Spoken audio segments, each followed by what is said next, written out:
Dear students, आज हम agency की समाप्ति विषय पर डिस्कस करने जा रहे हैं। मैं doctor Archana Tiwari SPC government college Ajmer से। सामान्य रूप से एजेंसी संबंधों की स्थापना कानून द्वारा या आपसी सहमति के द्वारा ही होती है। ठीक उसी तरह एजेंसी संबंधों की समाप्ति भी हो सकती है। एजेंसी एजेंट और नियोक्ता के बीच एक वैधानिक संबंधों के निर्माण या स्थापित करने की विधि है, जिसे पारस्परिक संबंधों अथवा अनुबंध अधिनियम के अंतर्गत समाप्त किया जा सकता है। अनुबंध अधिनियम की धारा 201 के अनुसार एजेंसी अनुबंध को निम्नलिखित तरीके से समाप्त किया जा सकता है। पहला आता है termination of agency by parties, यानी कि पक्षकारों द्वारा समाप्ति।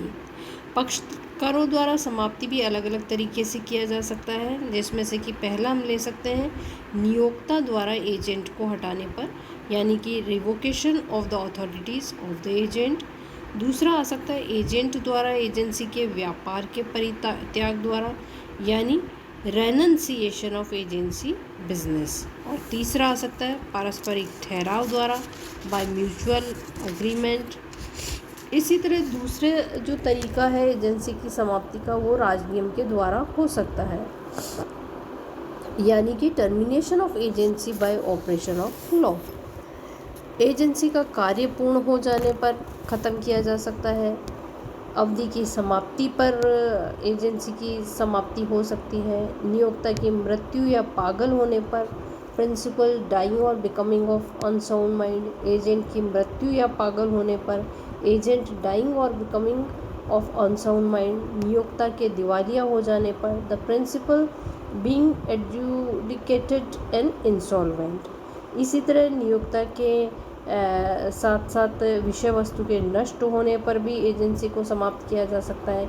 विदेशी शत्रु बनने पर, कंपनी के समापन पर, एजेंसी के कार्य निष्पादन के असंभव हो जाने पर, नियोक्ता अथवा एजेंट की किसी अक्षमता के कारण, by any incapacity of the principal और द एजेंट। और लास्ट इसकी समाप्ति हो सकती है विषय वस्तु पर नियोक्ता का अधिकार समाप्त हो जाने पर, when principal's power over subject matter comes to an end. तो जो हमने अभी पहले देखा कि termination of agency by parties है, उसमें अलग अलग तरीके से एजेंसी की समाप्ति हो सकती है। तो उसमें जो पहला होता है वो होता है नियोक्ता द्वारा एजेंट को हटाने पर। नियोक्ता किसी भी समय एजेंट के अधिकारों का खंडन करके एजेंसी के संबंधों की समाप्ति कर सकता है।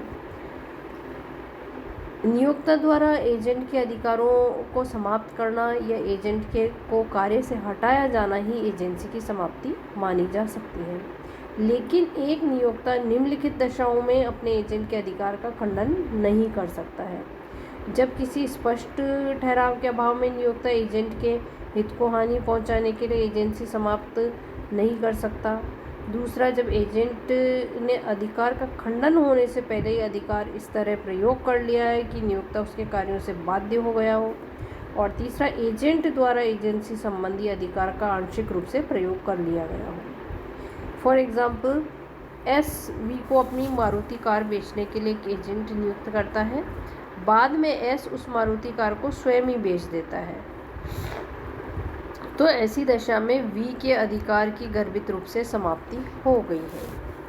एजेंट द्वारा एजेंसी के व्यापार के परित्याग द्वारा, यानी कि रेनन्सिएशन ऑफ एजेंसी बिजनेस। यदि एजेंट के द्वारा एजेंसी के कार्य को स्वयं छोड़ दिया जाता है तो भी एजेंसी समाप्त हो जाती है।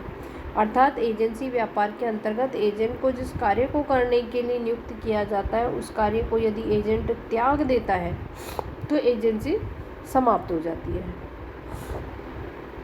धारा 205 के अनुसार यदि एजेंसी निश्चित समय के लिए हो और एजेंट इस अवधि से पूर्व बिना ही उचित आधार या कारण के एजेंसी समाप्त करता है, जिसके परिणाम स्वरूप यदि नियोक्ता को हानि होती है तो हानि की पूर्ति एजेंट द्वारा की जाएगी। और तीसरा इसमें आता है बाय म्यूचुअल अग्रीमेंट, पारस्परिक ठहराव द्वारा। एजेंसी की स्थापना एक ठहराव द्वारा ही होती है, अतः एजेंसी के पक्षकार एजेंट व नियोक्ता यदि चाहे तो पारस्परिक ठहराव के द्वारा एजेंसी को समाप्त कर सकते हैं।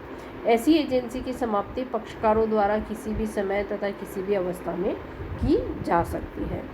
और राजनियम के प्रभाव के द्वारा समाप्ति में एजेंसी का कार्य पूरे होने पर the business of the agency being completed, section 201। तो एग्जाम्पल इसमें हम लेते हैं कि आर ने अपनी दवाई बनाने की फैक्ट्री को बेचने के लिए बी को एजेंट नियुक्त किया, तो दवाई बनाने की फैक्ट्री का विक्रय हो जाने पर एजेंसी स्वयं ही समाप्त हो जाएगी।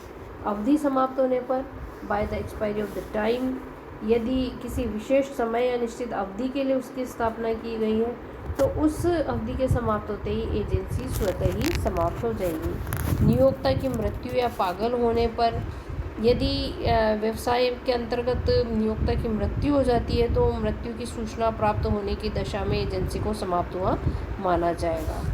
इसी तरह एजेंट की मृत्यु या पागल हो गया हो तो उस दशा में भी एजेंसी की समाप्ति हो सकती है।